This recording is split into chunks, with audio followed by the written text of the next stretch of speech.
startups, empreendedores, investimento anjo, de investimento em tecnologia especializada, empreendedor linear, investidor mão na massa, economia do cenário do investimento anjo no Brasil. People to be.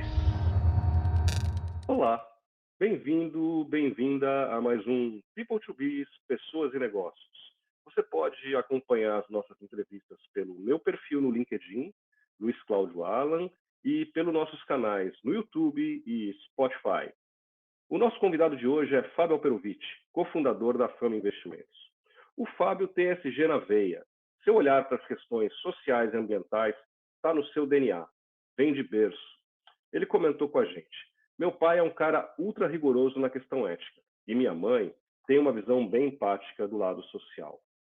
Esse legado da educação da família foi possivelmente o embrião da Fama Investimentos, gestora brasileira de fundos que tem como foco ações de empresas brasileiras listadas na Bolsa que aderem às boas práticas ESG. A Fama foi fundada há 3 décadas, tempos em que o ESG sequer aparecia na agenda das empresas investidoras. Seu processo de avaliação de investimentos chama atenção por levar em consideração a capacidade das empresas de criar valor de longo prazo por meio de vantagens competitivas, excelência de gestão e padrões éticos e socioambientais. Confira com a gente os principais trechos da entrevista com o Fábio Alperovitch. A Fama começou a olhar para a questão ESG há quase 3 décadas, quando o tema não passava nem perto da pauta das empresas aqui no Brasil. De onde vem esta tua ligação com o tema ESG? Também não sei responder exatamente da onde vem, porque talvez eu acho que é um pouco influência de casa. Minha mãe tem visão bem empática do lado social. O lado ambiental acho que não veio de lugar nenhum, né, acho que isso é uma coisa muito própria minha desde que eu sou pequeno. Meu pai é um cara super, super ultra rigoroso na questão ética, então acho que, enfim, toda essa parte de governança e ética, obviamente, ela tá ligada a todos os conceitos, mas acho que vem de berço. Enfim, difícil explicar. Essa é uma questão que está no DNA também, né? Está numa questão de princípios, né? Ninguém se torna ambientalista da noite para o dia ou passa a ter essa visão se ele não tem isso, vamos dizer, na tua educação básica, né?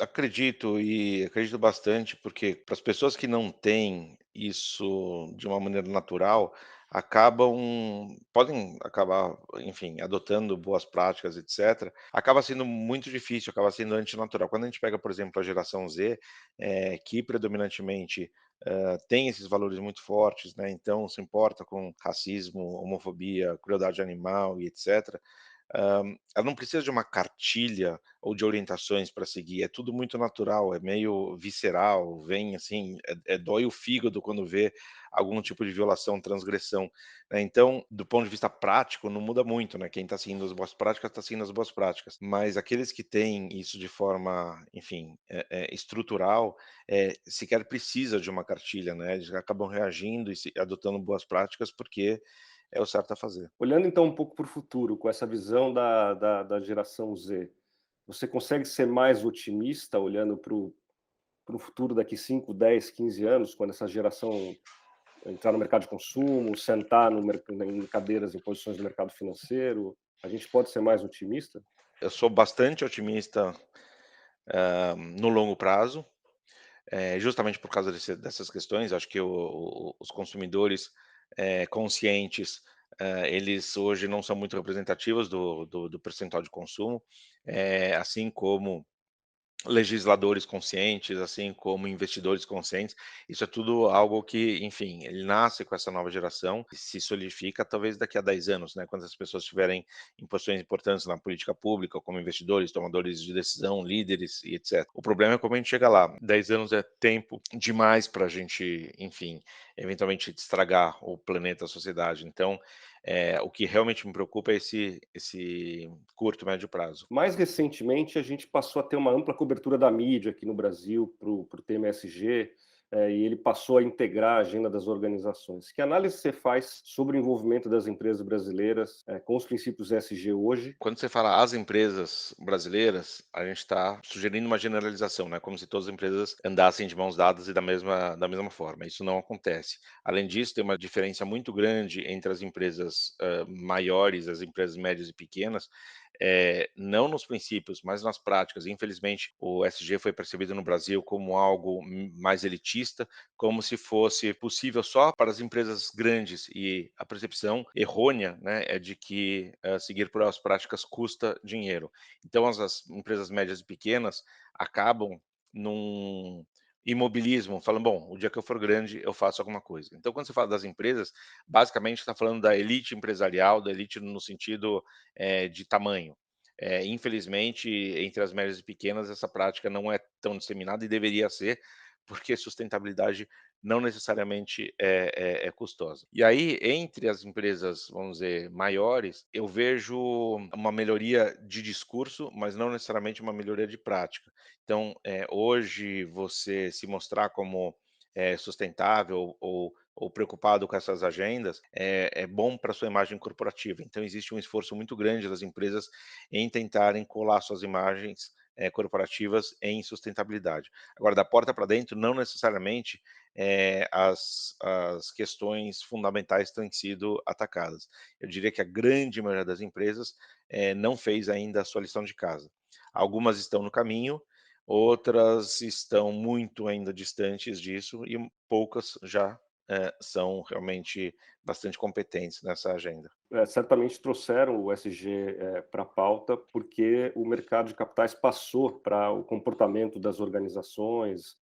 Certamente trouxeram o ESG para a pauta, porque o mercado de capitais passou para o comportamento das organizações. Aqui no Brasil, o mercado de capitais, os investidores realmente já passaram a adotar critérios relacionados com o ESG. Até muito pouco tempo atrás, né, até 2019, esse era um assunto quase que interditado dentro do mercado de capitais. Quer dizer, ele é diferente de ser um assunto não comentado. Quando esse assunto surgia, ele era o mercado era refratário a essas questões por entender que direitos humanos ou meio ambiente eram pautas ideológicas e, por serem pautas ideológicas, não encontravam espaço dentro do mercado. Então, se formou um hiato de conhecimento durante 30, 40 anos. Então, o que acontece? Quando esse debate ele chega a partir de 2019 e 2020, que trata-se de temas complexos, densos, profundos, amplos, etcétera, encontra um mercado absolutamente cru em termos de conhecimento. E aí, o que o mercado faz? O mercado acaba sendo reducionista e, simplifica demais a compreensão do que seja ESG. Então, tudo aquilo que é amplo, profundo, denso, complexo, o mercado, itemiza em 2 ou 3 tópicos e mesmo assim trata de maneira superficial e compreende que isso seja ESG, quando na verdade está muito longe de ser. Então eu acho que a gente ainda está engatinhando e infelizmente se a grande maioria das pessoas entendem o conceito errado, é o conceito errado que deve se estabelecer. Então, eu acho que aqueles que praticam o ESG de essência precisam, enfim, combater esse superficialismo. Mas então o olhar do investidor internacional, estrangeiro, é diferente do olhar do investidor brasileiro? De novo, acho que a gente também não pode generalizar estrangeiro, brasileiro, né, mas aqui cometendo uma transgressão de generalização, o europeu ele lida com essas questões, fundamentais dos valores ESG há muito tempo. Então, quando a gente fala, por exemplo, de meio ambiente, em geral, os europeus têm educação ambiental desde que nasceram, né. No Brasil, a gente não vê isso de uma forma, consistente, assim como nos Estados Unidos. Então, essas questões elas já são mais, melhor percebidas pelos europeus. Do ponto de vista, por exemplo, de diversidade, a Europa é um continente que, enfim, em 2 horas ultrapassa a fronteira de 3, 4 países. Você trabalha numa fábrica, tem pessoas, enfim, de diferentes etnias, diferentes costumes, diferentes línguas. Então essa convivência com diversidade é muito mais normal para o europeu do que é para o americano ou para o brasileiro. Mesmo quando a gente olha para a Europa, tem alguns países que são os welfare states, né, que eles são governados com base no social. Você olha os países nórdicos, você olha a Holanda, esses fatores sociais são extremamente relevantes, que não é o que acontece no Brasil, que não acontece nos Estados Unidos. Então é natural que o ESG tenha se desenvolvido mais na Europa e esteja conectado com o dia a dia das pessoas. Nos Estados Unidos surge lá atrás, mas ele ganha uma dimensão só a partir de 2017, então também é bastante recente por lá, a gente pensar em ESG em larga escala. E mesmo assim, ele também não está incorporado no dia a dia das pessoas, assim como aqui. Uma empresa que atua em um segmento que, por sua natureza, gera poluição ambiental, como a mineração, combustíveis fósseis, pode adotar uma visão ESG ou é incompatível? É possível conciliar lucro e sustentabilidade? Todas as empresas podem adotar melhores práticas, né? Então, independente do setor.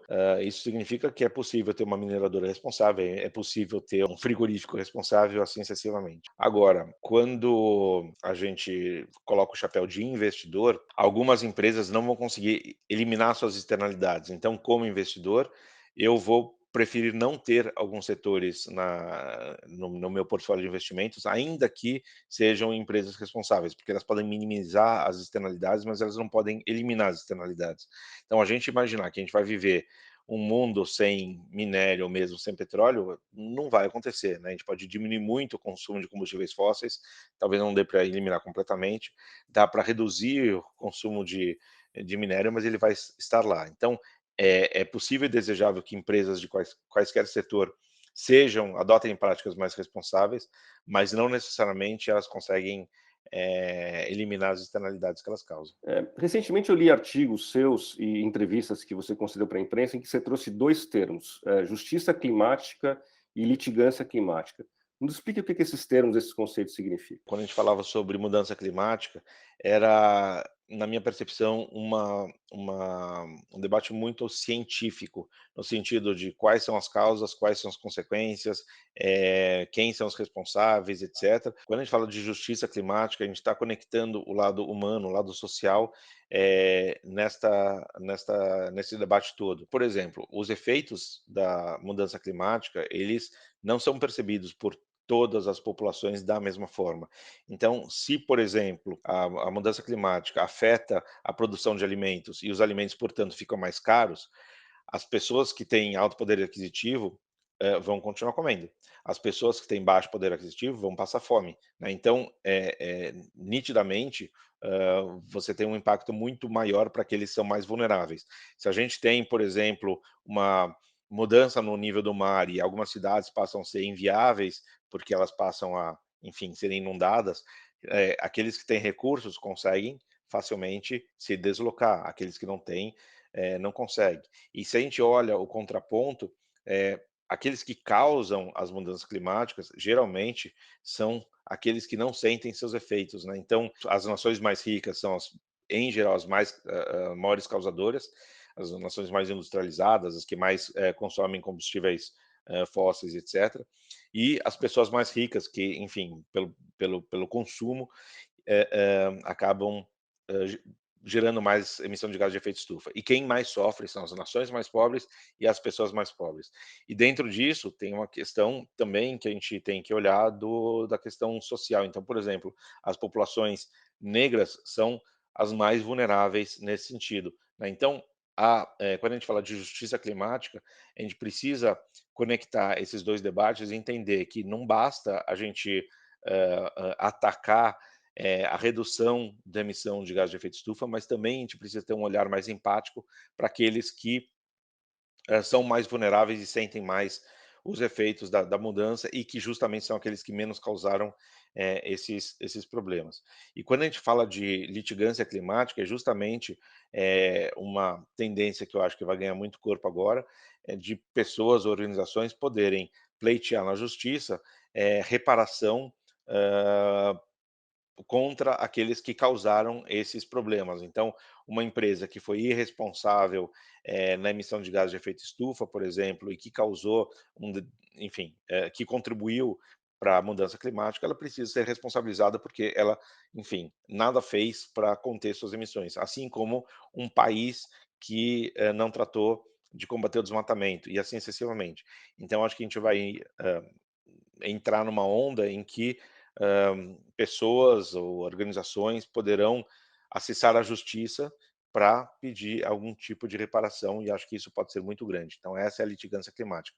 Quando a litigância climática encontrar a justiça climática, a gente não vai mais estar falando de prejuízos só materiais, a gente está falando de prejuízos sociais. e aí essa conta vai subir bastante e as empresas eu acho que ainda estão despreparadas. Mas aqui no Brasil, você acha que essa questão vai pegar também? O Brasil está bem atrasado nesse sentido. Acho que essa questão, enfim, está atrasado no Brasil. Acho que não vai ser o primeiro lugar onde isso vai chegar. Vai demorar mais para chegar aqui, mas nada impede que o próprio Brasil, né, seja trazido para o banco dos réus por pouca eh, por pouca força no combate ao desmatamento, por exemplo, que é um dos grandes vilões das mudanças climáticas, né. O Brasil, apesar da gente ter 40% das florestas tropicais do mundo, apesar de ter a maior biodiversidade do mundo, apesar de ter uma matriz energética limpa, o Brasil é o quarto maior responsável por emissões de gás de efeito estufa. A responsabilidade a gente tem e essa conta vai chegar. E aqui no Brasil a gente enfrenta sérios desafios em diversas frentes, né, Fábio? Tipo, racismo, trabalho escravo, corrupção, questão ambiental. Você diria que é uma questão central, uma questão prioritária a ser atacada? Todas são importantes? Esse ponto é super importante porque, em geral, o ESG aqui é tratado, a partir de uma pauta internacional e não a partir de uma pauta brasileira. Então, justamente, a gente tem que levar em consideração que o Brasil tem desafios que os Estados Unidos e a Europa não têm. A gente é o sétimo país mais desigual do mundo, a gente é o segundo que mais mata em acidente de trabalho entre o G20, a gente talvez seja um dos mais racistas ou transfóbicos do mundo e assim sucessivamente. Então tem questões que são, isso só para citar algumas, né, tem corrupção, estrutural, enfim, tem uma série de questões que são muito brasileiras e que essas questões não aparecem, sei lá, na Alemanha, na Dinamarca, na Holanda e assim sucessivamente. Então, sim, a gente tem que incorporar as pautas à brasileira. Agora, quando a gente está falando sobre responsabilidade, a gente não está falando só de governo, a gente está falando, especialmente quando a gente está falando de ESG, a gente está falando de empresas. E as empresas, elas precisam refletir sobre quais são as questões mais materiais para cada uma delas. Então, quando a gente está falando, por exemplo, de um banco digital que funciona dentro de um escritório, enfim, comercial, acidente de trabalho não é relevante. Quando a gente está falando de uma mineradora, acidente de trabalho é extremamente relevante, né. Então, eu acho só que sim, a gente tem que tratar dessas questões à brasileira, mas com uma diferenciação muito grande entre os, não adianta a gente ter só pautas transversais que são as mesmas para todas as empresas. Cada setor precisa atacar prioritariamente aquilo que causa mais externalidade negativa. Esse ano vai ser um ano marcado pela polarização política com as eleições para a presidência. Em que medida que o processo político pode interferir na pauta ESG?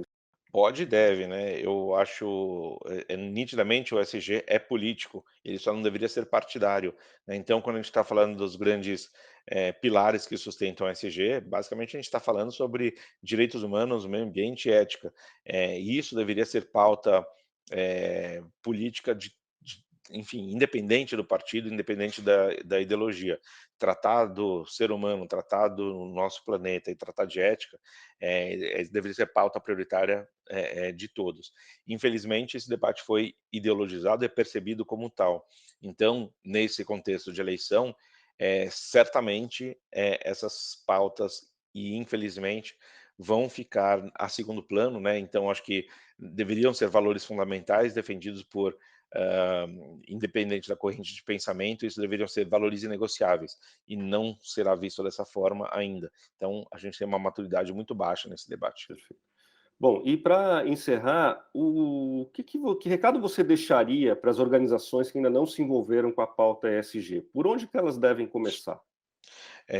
Aí de novo, acho que bom a gente pensar um pouquinho, em organizações de todos os tamanhos, né. Então, a gente está falando desde uma empresa que tem dezenas de milhares de funcionários, até uma startup que tem 2, 3 pessoas dentro de uma garagem. São todas elas são organizações e todas elas precisam ser responsáveis. Eu acho que a gente começa pela cultura corporativa e acho que a cultura corporativa, basicamente precisa entender que os stakeholders de qualquer uma das empresas têm que ser partes interessadas nos processos decisórios. Ou seja, quando uma empresa toma uma decisão, não importa que decisão seja e não importa qual setor ou qual o tamanho da empresa, este processo decisório precisa entender como que a decisão interfere nos fornecedores, nos clientes, nos colaboradores, no meio ambiente, na mídia, nos pares, no governo e etc, né, e não olhar só para si mesmo. Então, se em cada decisão que for tomada, estes stakeholders forem contemplados de uma maneira sistemática, a gente vai ter avanços. Cada um no seu ritmo, cada um no seu tema, mas eu acho que é essa reflexão que precisa, que as organizações precisam ter. Elas não podem olhar só para o seu próprio umbigo, mesmo porque isso é ruim para elas, elas acham que está fazendo um bem para si, mas a longo prazo isso não é sustentável, elas acabam tendo dificuldades de atração e retenção de talentos, dificuldades de encantar seus consumidores, e fidelizar consumidores, dificuldade de ter uma uma cadeia de suprimentos, enfim, mais sólida, eventualmente vão ter uma conta para pagar das externalidades causadas, assim sucessivamente. Então, uma visão meio míope de como gerir cada companhia. Startups, empreendedores, Do investimento mercado anjo, de tecnologia especializada, empreendedores, DNA de CCR, mão na massa. economia Do cenário do investimento anjo no Brasil. People to Biz.